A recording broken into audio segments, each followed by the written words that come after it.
Welcome to my second channel, Truth Frame, World Memory.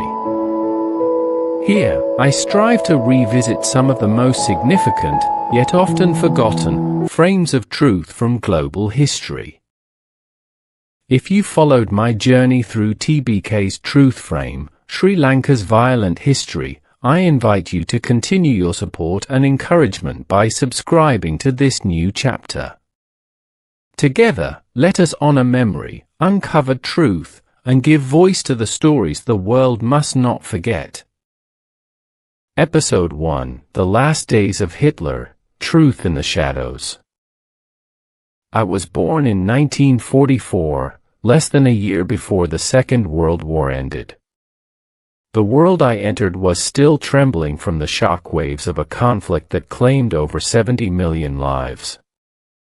And at the heart of that devastation stood one man, Adolf Hitler. This episode begins not with his rise, but with his fall. The final days. The bunker. The silence.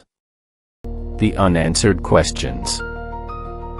April 1945, the collapse.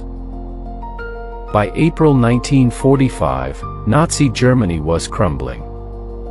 The Allies had stormed across Europe.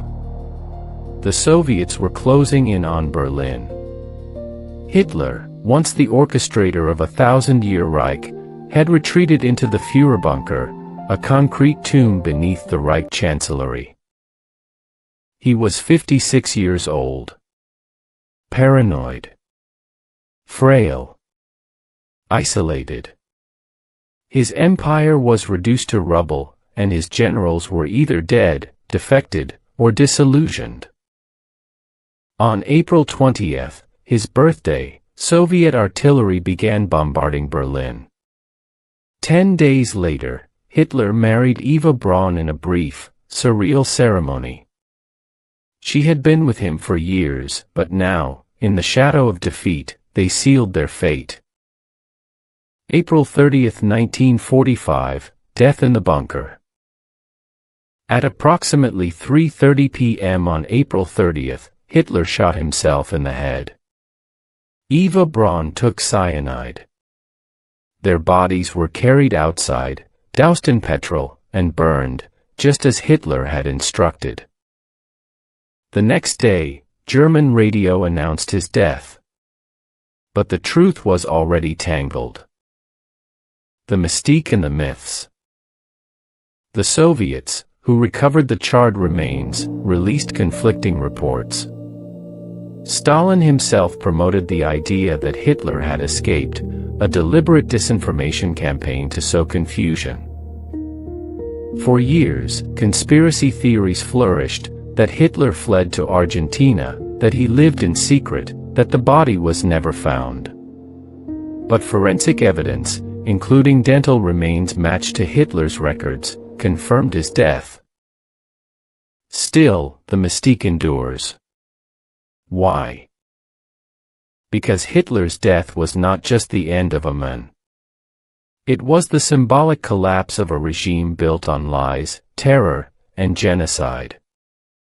And the secrecy of the bunker, the absence of public reckoning, left a void inside the mind of a dictator. In those final days, Hitler was delusional. He moved imaginary divisions on maps. He blamed everyone but himself. He refused to flee, insisting that death in Berlin was his destiny. He left behind a last will and testament, not of remorse, but of blame. He accused Jews, generals, and foreign powers. No apology. No reflection. Just defiance. Unanswered questions. Why did so many follow him to the bitter end? What did ordinary Germans know, and believe, in those final days? Why did the world allow the myth of his escape to linger? These are the questions we must ask. Not to glorify, but to understand. To remember. to frame the truth. This was the end of Hitler. But not the end of history.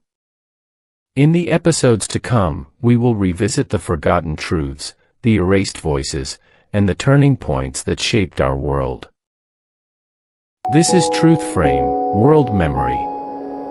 Subscribe. Reflect. Remember. Thank you for watching.